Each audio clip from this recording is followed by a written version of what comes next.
ओम नमो भगवते वासुदेवाय। प्रिय मित्रों, धनतेरस का पर्व क्यों मनाया जाता है? इस दिन माता लक्ष्मी, भगवान धन्वंतरी तथा यमराज की पूजा क्यों की जाती है? आइए जानते हैं इस कहानी के माध्यम से। शास्त्रों में वर्णित कथाओं के अनुसार समुद्र मंथन के दौरान भगवान धन्वंतरी हाथों में अमृत कलश लेकर प्रकट हुए थे। जिस तिथि को भगवान धन्वंतरी समुद्र से निकले वह कार्तिक मास के कृष्ण पक्ष की त्रयोदशी तिथि थी। भगवान धन्वंतरी समुद्र से अमृत का कलश लेकर प्रकट हुए थे, इसलिए इस अवसर पर बर्तन खरीदने की परंपरा चली आ रही है। भगवान धन्वंतरी को विष्णु भगवान का अंश माना जाता है और इन्होंने ही पूरी दुनिया में चिकित्सा विज्ञान का प्रचार और प्रसार किया। भगवान धन्वंतरी के बाद माता लक्ष्मी 2 दिन बाद समुद्र से निकली थी, इसीलिए उस दिन दीपावली का पर्व मनाया जाता है। धन त्रयोदशी के दिन यमराज के लिए भी दीपक जलाया जाता है और उनकी पूजा अर्चना की जाती है। भारतीय संस्कृति में स्वास्थ्य को ही सबसे बड़ा धन माना गया है और इस दिन को राष्ट्रीय आयुर्वेद दिवस के रूप में भी मनाया जाता है। मान्यता है कि भगवान धन्वंतरी को भगवान विष्णु का अंश माना गया है। इस दिन घर के द्वार पर तेरस दीपक जलाए जाने की प्रथा है।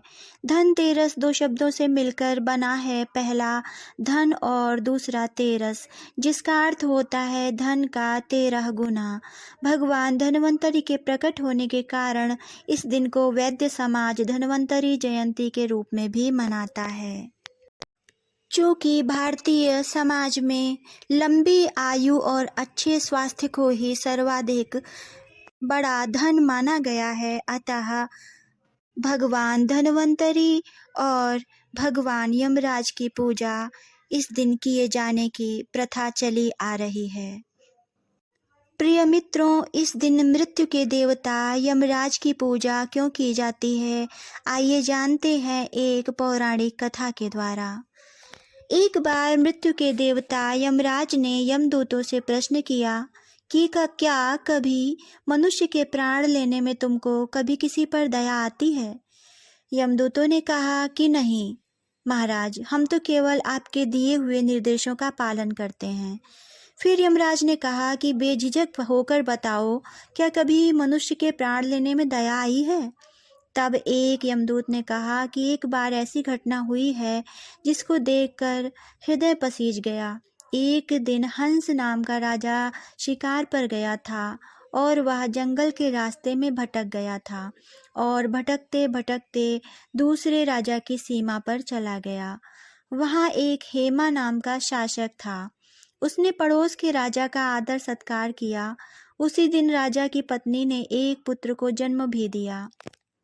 ज्योतिषों ने ग्रह नक्षत्र के आधार पर बताया कि इस बालक की विवाह के 4 दिन बाद ही मृत्यु हो जाएगी।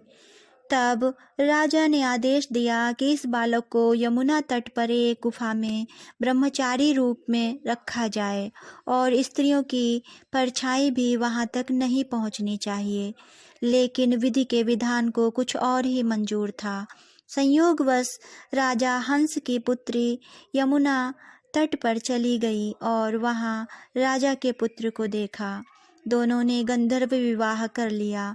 विवाह के 4 दिन बाद ही राजा के पुत्र की मृत्यु हो गई।